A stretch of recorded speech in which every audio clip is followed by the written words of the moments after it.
Na obisku.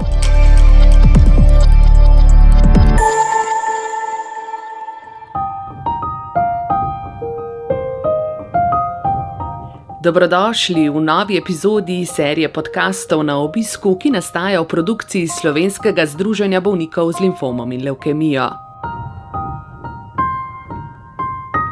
Lepo pozdravljeni v tokratnem podkastu Na obisku, ki ga posvečamo državnemu programu obvladovanja raka, in sicer za obdobje 2022-2026. In takole sredi onkološkega vikenda, že 34. po vrsti, zelo z veseljem pozdravljam koordinatorico državnega programa obvladovanja raka Sonjo Tomšič, doktorico medicine, specialistko javnega zdravja. Doktorica Tomšič, lepo pozdravljeni. Lep pozdrav. Državni program obvladovanja raka, ne le črka na papirju, program, ki teži k svoji lastni uresničitvi, k uresničitvi svojega osnovnega namena in ciljev. Kakšen je torej bil cilj, ko se je ta program načrtovalo, osnovalo tam davno, že 2010. In kaj so prioritete tega obdobja?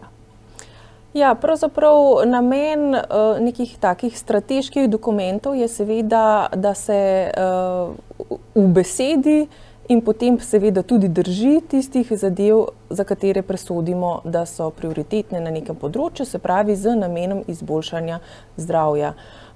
Že od samega začetka ima državni program obvladovanja raka nekako 3 osnovne cilje, in sicer zmanjševanje, povečevanje incidence raka, povečevanje preživetja bolnikov z rakom in pa izboljševanje kakovosti življenja bolnikov z rakom. In pravzaprav vsak nadaljnji dokument je nadgradnja se pravi tistega, kar smo že dosegli v preteklem obdobju, in postavimo si nove izzive, ki jih potem skušamo v čim večji meri izpolniti.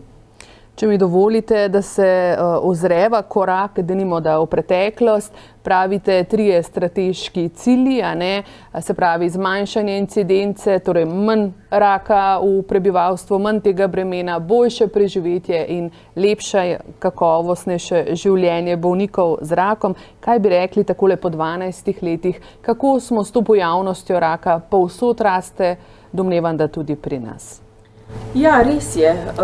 Pojavnost raka raste, predvsem na račun staranja prebivalstva, kajti pač naše prebivalstvo se stara, kar je seveda dobro, pravzaprav to je nekaj, kar si želimo, pa vendar to pomeni, da še vedno je rak bolezen, ki se v večji meri pojavlja pri starejših ljudeh, kar pomeni, če se prebivalstvo stara, pomeni, da bomo imeli tudi več novih primerov raka v populaciji.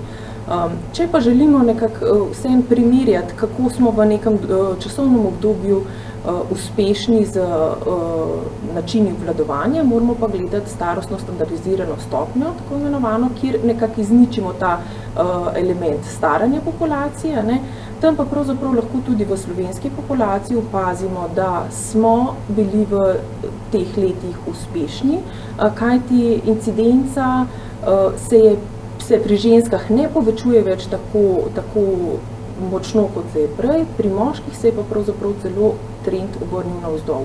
Govorim torej o starostno standardizirani incidenci. Vemo, kaj se je dogajalo, denimo da zgodnjim odkrivanjem v času vrhunca COVID-19. Ja, zdaj, pravzaprav, kar se je dogajalo med epidemijo COVID-a, zdaj težko komentiramo z prav solidnimi podatki, zato ker pač podatke, ki jih zbiramo na področju raka, so vedno malo z zaostankom ravno zaradi tega, ker želimo zagotavljati kakovostne podatke. Veste pa, da register raka je pač v celotnem obdobju spremljal preliminarne podatke oziroma v omejenem obsegu, in pač tam se kaže, da nekako imamo en manko novo odkritih rakov, za katere nas skrbi, da verjetno so v populaciji, pa vendar jih še nismo odkrili. Zdaj, kar se pa tiče pač nekako celotnega tega 10-12-letnega obdobja, kot verjetno veste, približno polovico raka bi se dalo preprečiti z nekim zdravim načinom življenja oziroma pač z dejavniki, ki jih znamo poznamo in znamo preprečevati. In pravzaprav to je tisto, na čemer je pomembno, da delamo, in pravzaprav tukaj lahko govorimo, ja, smo naredili že veliko, tudi z uvajanjem vseh 3 presejalnih programov, ki jih imamo v Sloveniji. In mislim, da je pač to prava pot tudi kako naprej. Se pravi, tisto, kar poznamo, lahko obvladujemo, seveda ostale zadeve pa je pomembna in zgodnja diagnostika in seveda tudi kakovostna obravnava, kar je pa recimo tudi en mal večji fokus v tej 5-letki državnega programa. V ta aktualni. Ja, v ta aktualni. Zdaj ravno za te hematološko-onkološke niso, se mi zdi, toliko povezani z nekimi zelo detektiranimi dejavniki tveganja, ampak gre res za zgodnje odkrivanje, kjer pač je potrebna medicina, brez tega tukaj ne gre, težko jih je preprečiti, ker vzroki niso znani. So pa seveda raki, ki jih je mogoče presejati, in tukaj imamo neverjetne uspehe. Govorim seveda o Dori, Svitu in Zori, pa še novi presejalni programi prihajajo menda. Res je, ja, tako kot ste rekli, pravzaprav pač to hemato-onkološko področje je tisto, kjer do sedaj ne poznamo nekih dejavnikov ali pa ključnih dejavnikov tveganja, na katere bi znali vplivati. Tako da tukaj je v tem državnem programu predvsem poudarek dejansko na zagotavljanju čim bolj kvalitetne oskrbe in diagnostike po celi Sloveniji. Kar se pa tiče pač presejalnih programov, ja, Slovenija je ena redkih držav v Evropi, ki ima že dobro ustaljene vse 3 presejalne programe, ki so trenutno bili priporočeni za uvedbo na nacionalni ravni. Se pravi, to so za rak dojk, rak materničnega vratu in pa rak debelega črevesa in danke. Ravno kar je pa na evropskem nivoju proces posodabljanja teh priporočil, se pravi, katere vrste rakov so še primerne, pa pravzaprav tudi katero diagnostiko imamo, da pač potem lahko kaj naredimo. Razmišlja se pa predvsem o raku pljuč, raku prostate in pa o raku želodca. Tako da mi tudi v državnem programu sodelujemo v teh procesih, spremljamo, kakšni bojo dogovori in kakšna bojo priporočila, in seveda, tako kot smo tudi že v preteklosti, se bomo prizadevali, da bo Slovenija pač čim prej pristopila k uvajanju pravzaprav organiziranega presejanja, kjer je le to smiselno. Tega se zelo veselimo, gre za nevarne rake, take tudi zahrbtne, vemo, ti urološki, rak prostate z moškim in tako naprej. To niso enostavne reči, da ne govorimo o raku pljučin. Ja, sploh rak pljuča je pač eden od rakov z slabimi preživeti, tako da pač tam je ključno zgodnje odkrivanje, še bolj pomembno seveda je pa preprečevanje sploh pričetka kajenja ali pa opuščanje kajenja. Tako da tukaj je še veliko prostora. Kar se tiče pa raka prostate, imamo pa majčkeno drugačno situacijo, ravno zaradi tega, ker pravzaprav oportunistično presejanje za raka prostate tudi pri nas že obstaja. To je pač merjenje PSA antigena, kjer pa v resnici sedaj nimamo organizirano na način, da vemo, za koga vabimo, na koliko časa in pravzaprav kakšne so te meje, ki potem zahtevajo ukrepanje oziroma pač nekaj, kar lahko opazujemo. Kajti ravno rak prostate ima eno drugo specifiko, je pa tak rak, ki raste bolj počasi, in tudi en velik delež teh rakov pravzaprav nikoli ne bi stregel po življenju posamezniku, ki ga ima. In tudi, ne vem, več kot skoraj polovica vseh moških po 80. letu pravzaprav ima neke začetke raka prostate, pa vendar so to nepomembne najdbe. Tako da tukaj imamo pa eno drugo specifiko, ki jo bo potrebno vzeti v obzir. Glede na to, da gre za podcast Združenja bolnikov z limfomom in levkemijo, nas najbolj zanima sekundarna preventiva. Kakšno je njeno mesto v tem aktualnem državnem programu in zakaj je tako zelo pomembna? Ter seveda, kako lahko učinke take sekundarne preventive se meri, v mislih jih imam celostno rehabilitacijo in podobne reči. sledenje poznim spremembam oziroma posledicam onkološkega zdravljenja in tako. Temu pravzaprav rečemo terciarna preventiva, to bi da vas mečkam popravila. Dobro, hvala. Ravno v tem smislu se pravi, da je to že, ko je odkrita bolezen, se pravi v smislu pač izboljševanje kakovosti življenja in pravzaprav pač tudi pač nekako dolgoročno izboljšanje za bolnike. Tukaj nekako je predvideno, kot sem že prej omenila, se pravi najprej poudarek na krepitvi enake dostopnosti že do diagnostike in zdravljenja po celi Sloveniji, se pravi tako v UKC Maribor, se pravi krepitev neke te terciarne ravni, pa tudi po drugih regionalnih bolnišnicah. Poleg tega je pri nekaterih oblikah bolezni pomembno tudi krepitev primarne ravni, se pravi, da nekako bi bilo možno čim daljša obravnava pravzaprav na domu ali preko patronažnih sester primarnega zdravnika. Tako da tukaj menimo, da bo tudi velik korak naprej, kar se tiče pač tudi kakovosti življenja. Kar se tiče pa celostne rehabilitacije, kot vemo, do sedaj poteka ta celostna rehabilitacija bolj strani nevladnih organizacij, preko projektov, ki so sicer sofinancirani strani države, ampak nekako naš cilj v državnem programu je, da stvari, ki so dobre, umestimo v sistemsko financiranje in pravzaprav jih omogočimo vsem bolnikom na enak način. Tako da tukaj je tudi ena od vizij, ki jo želimo uresničiti. Zdaj, kako bomo uspešni v tem, je odvisno od vseh akterjev, ki so v to vpleteni, in upajmo, da bomo. Tako si seveda želimo. Včeraj smo imeli priložnost prisluhniti predstavitvi rezultatov pilotnega projekta OREH, onkološka rehabilitacija, gre za raka dojk, uspešen je, širi vsebo na raka debelega črevesa in danke in tako nekako. Dajte nam z vašega medicinskega vidika prosim pojasniti, zakaj so te celostne rehabilitacije tako zelo pomembne, pa ne si gre za bolnice z rakom dojk ali hemato-onkološke bolnike. Bolniki seveda sami že vejo, ker jim je bolje, ker se bolje počutijo. Kaj pa medicina pravi? Ja, pravzaprav mogoče najprej omenim, zakaj je tako težko delati na celostni rehabilitaciji. Predvsem zato, ker tukaj gre za povezovanje tako veliko različnih segmentov posameznikovega življenja, če temu tako rečem. Tukaj ne gre samo za zdravstveno stroko, se pravi za striktno tisto medicinsko, nekaj smo odstranili, neko zdravilo smo dali, ampak pravzaprav pomoč pri vklapljanju nazaj v vse pore življenja. Mi pravimo nazaj v življenje. Ja, od seveda družinskega življenja, socialnega življenja, aktivnega življenja, se pravi neke poklicne rehabilitacije, ali bodisi spremembe poklica, ali tudi tukaj je zakonodaja je relativno toga v smislu pač postopnega vključevanja nazaj, ker pač imamo neke oblike, ki so možne, morda bi pa za bolnika bile pač neke druge oblike bolj optimalne. Tako da tukaj z tega vidika je zato pravzaprav ta celostna rehabilitacija relativno težka za izvajanje, ali pa je povezovanje različnih sektorjev potrebno. Kot vidimo pa iz medicinskega vidika je pa pravzaprav tudi sam uspeh zdravljenja zelo odvisen od tega, koliko naslavljamo še vse te druge segmente. Pravzaprav potem je manj zapletov, hitrejše vračanje nazaj v aktivno življenje in pravzaprav je to tisto, kar si vsi želimo.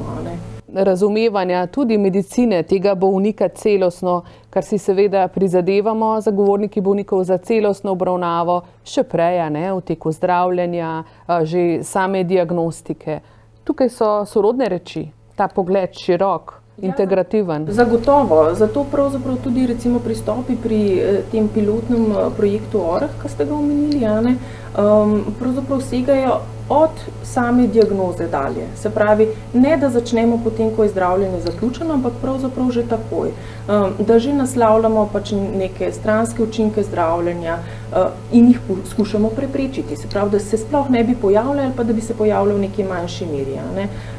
Kajti vsi vemo, da pravzaprav tisto, kar je že razvito, je težje, dražje in pravzaprav tudi bolj naporno spreminjati nazaj, kot če pravzaprav zadevo preprečiš. Tako da tukaj zagotovo gre že za sam pristop ob sami diagnozi in potem pravzaprav tekom celotnega zdravljenja in tudi kasneje, ne.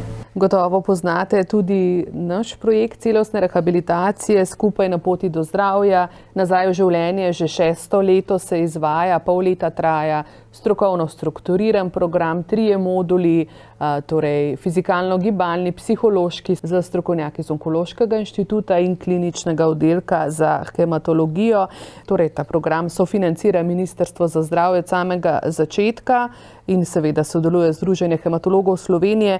Glede na to, da poznate različne te poskuse in prakse, zaenkrat še ne sistemsko urejene celostne rehabilitacije bolnikov z različnimi raki, kaj bi rekli, kako zelo pomembno je, da se to uredi sistemsko, nekaj ste že omenili, in seveda za vse skupine onkoloških bolnikov?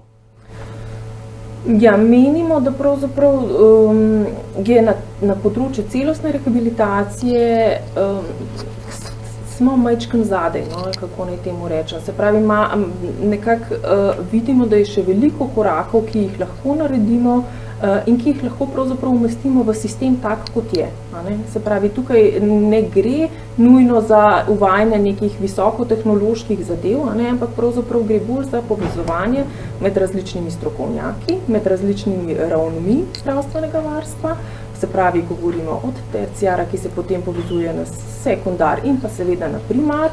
In seveda tukaj tudi pomembno vlogo imate nevladne organizacije ali pa organizacije bolnikov, ker verjetno bomo težko znotraj sistema zagotovili čisto vse, sploh pa ne naenkrat. Tukaj pač zagotovo gre za neko postopno uvajanje.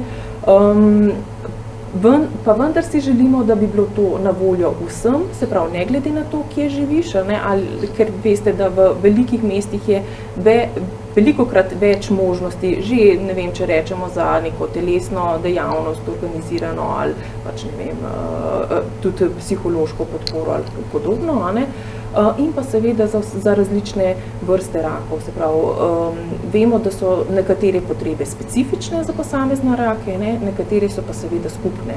Tako da sploh pri teh skupnih bi bilo zagotovo zelo smiselno, da pač jih razširimo na vse vrste, se pravi na vse bolnike z različnimi vrstami rakov.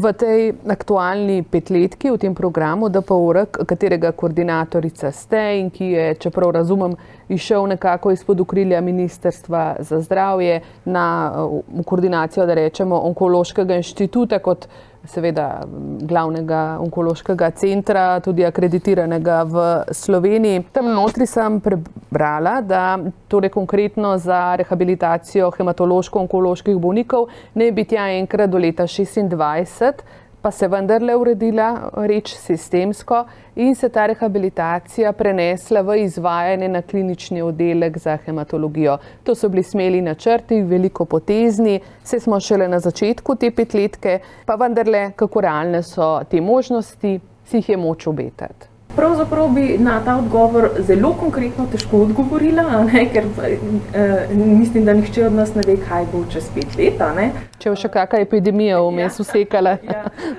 tega si ne želimo. Kakšne pač nepredvidene zadeve, ki so pač lahko zunanje, ali pa Bog ne da je še kaj drug hujš, kakšna epidemija. Recimo to, kar se v Ukrajini zdaj dogaja, veste, kaj bo. Torej, kar se tiče rehabilitacije hemato-onkoloških bolnikov, smo si zadali jasne cilje. Zdaj noter smo napisali, da se zadeva pač, da jo sedaj vidimo, da bi se nekako umestila na hemato-onkološki oddelek kliničnega centra. Morda bo ideja še kako rasla, napredovala, da bo pač vključevala tudi druge akterje. Moram pa reči, da pač glede na to, da imate tudi se pravi program iz vašega društva, že dolgoletno tradicijo in pravzaprav tudi module postavljene, mislim, da so pač tukaj obeti spodbudni, če temu tako rečem.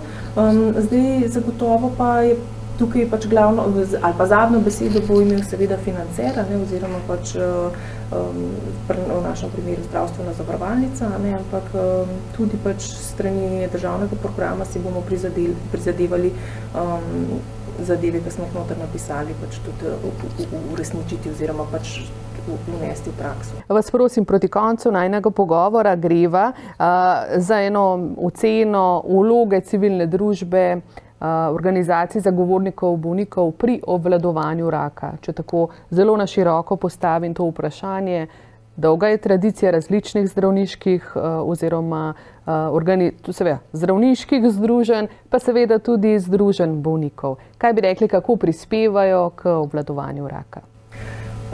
Moje mnenje je, da so organizacije, ki združujejo bolnike, izredno pomembne pri celovitem naslavljanju obvladovanja raka, kajti, kot vemo, nekatere od njih so nastale tudi na pobudo zdravnikov, ki so pač videli to potrebo, in pravzaprav, kot pravite, imate že dolge tradicije. Morda bi tukaj opozorila, da saj z vidika državnega programa skušamo vseeno ne pozabiti na tiste vrste rakov, ki pa morda nimajo tako močnih zagovornikov, to so morda raki, ki imajo slabša preživetja, kjer pač nekako tudi ni toliko ljudi, ki bi pač bili potem angažirani nekako ustanavljati taka društva. In recimo to je eno od elementov, na katere smo pozorni, pa vendar zagotovo so tukaj določeni elementi, ki jih lahko zagotavljate le bolnik bolniku. Se pravi, zdravniki pač nimamo osebne izkušnje bolezni, nimamo osebne izkušnje, kako krmariti skozi sistem. Recimo tukaj se mi zdi en pomemben element, kjer mislim, da je tudi bi bilo fino, da bi se tudi v tej smeri tudi društva bolj prizadevala, se pravi ravno v tem smislu, se pravi, na koga se lahko kdaj obrnem, pa ne samo znotraj zdravstvenega sistema, pa pravzaprav tudi znotraj sociale, tudi znotraj pač poklicne zakonodaje in podobno.